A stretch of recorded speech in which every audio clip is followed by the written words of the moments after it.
There are advantages of narrative to communicate theological truth, and there are disadvantages. If you'll look on page 335 of the Duval and Hayes textbook, you will read the advantages and the disadvantages of using narrative to communicate theological truth. By way of introduction, we would ask the question, does the New Testament teaching modify or qualify this principle? And if so, how? Well, there are many similarities between reading the New Testament Gospels and reading the Old Testament narratives. So, the skills that we learned when we were studying the Gospels will also serve us well in tackling the stories of the Old Testament. One of the main differences, however, is that we look at the episodes of the Old Testament. They're usually longer than those we find in the New Testament. So in the Gospel, most of the stories that we looked at were sometimes a few verses long, but as we analyze the context, usually the paragraphs immediately preceding and following would give us context. So our analysis of the Gospels was fairly compact. Now, the literary context that we explored in studying the Gospels became very, very important. Now, in the Old Testament, sometimes the literary context might involve numerous chapters. So where in the New Testament things were shorter, in the Old Testament things can be longer. So you may have to actually look at multiple chapters before and after to grasp the literary context in the Old Testament. Now go to page 336 and look at Joshua 2 as an example. Narratives comprise nearly 1/2 of the Old Testament. Narrative is a literary form that is, 1, characterized by sequential time action, and 2, involves plot, setting, and characters. The meaning of a narrative derives primarily from the actions of the characters. This shows us how to live or not how to live. The advantages of narrative are that it's interesting to both children and adults. It pulls us into the action of the story. It depicts real life, and it portrays ambiguities and the complexities that are naturally we see in real life. Not only that, they are easy to remember, and God teaches us something about himself in narrative. They are holistic as we see struggle, resolution, and they relate short incidences to a bigger story. Now, the disadvantages of narrative is that meaning might not be clearly stated. The reader is enthralled in the story and can sometimes miss the meaning. We can assume that narrative only deals with history, not theology. And we have to be careful not to read too much theology into narrative. Joshua 2 is a good example of reading narrative. Chapter 1, Israel begins its conquest of the promised land. Chapter 2, we read the story of Rahab the harlot. Chapters 3 to 5, Israel prepares to attack Jericho, where Rahab lives. Chapter 6 is the capture of Jericho. Chapter 7, we see the story of Achan and his disobedience. Rahab and Achan are polar opposites, whose stories bookend the conquest of Jericho. So you see how these fit together in a large section of narrative. This narrative right here, the story of Achan and so forth, it takes 7 chapters for this narrative to unfold.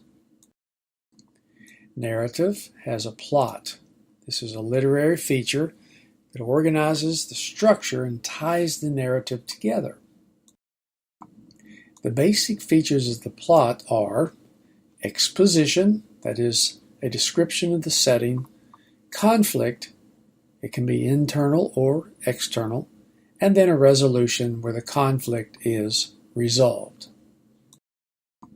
So as we consider literary features of narrative, we need to ask questions. What is the story about? What is the main conflict? How does tension develop? And how is the conflict resolved? Characters. This literary feature encompasses all of the people who carry out the action and move the plot forward. Another literary feature of narrative is the viewpoint of the narrator. This literary feature describes the perspective of the story's author. There is comparison and contrast. This literary feature is used to develop the plot, move the story forward by juxtaposing characters or events. Irony.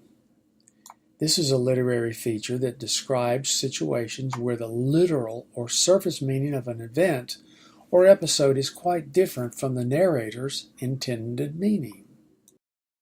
As we think about literary context, we're considering the big story, contextualizing the Old Testament narrative. In doing this, we must be aware how the character or the episode fits into the overall story of the Old Testament. When we think about contextualizing the Old Testament narrative, we need to study the themes and the message of the entire book. Make sure that you understand how the episode fits into the message of the book, that is, looking at the big story. We must read the entire larger episode, pay special attentions to any connections that bring together individual stories. At a minimum, read 3 chapters. The Bible deals with real life and real people. People are complex, and so are the great stories about them.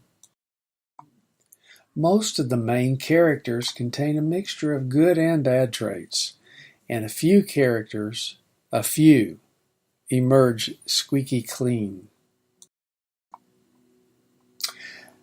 For example, Samson is the good. God strengthens him. He leads Israel into significant victories over the Philistines. But the Bible does not omit the fact that Samson has some bad and ugly sides to him as well. He ignores the Nazirite vow. He blatantly violates law, chases foreign women. He is self-centered and driven by pleasure. We must remember, God is the main character in the Old Testament narrative. Let God be God. All right, let's consider making the journey. Joshua 2 and Joshua 7. So, step 1 is grasp the text in their town. Rahab and Achan trade places. Rahab the prostitute trusts God, which results in the deliverance of her family. Achan, on the other hand, trivializes God, which leads to destruction. Step 2, measure the width of the river to cross. They're not involved in the conquest. They're not Canaanites. And they have not received the commands given to Achan. Step 3, principalizing the bridge. God sees past superficial externals and saves unusual people who place their faith in Him. Notice how that's been characterized and summarized into one sentence. Step 4. Consult the biblical map. The New Testament clearly affirms this theological principle. And finally, grasp the text in our town. This is where you make application to your setting.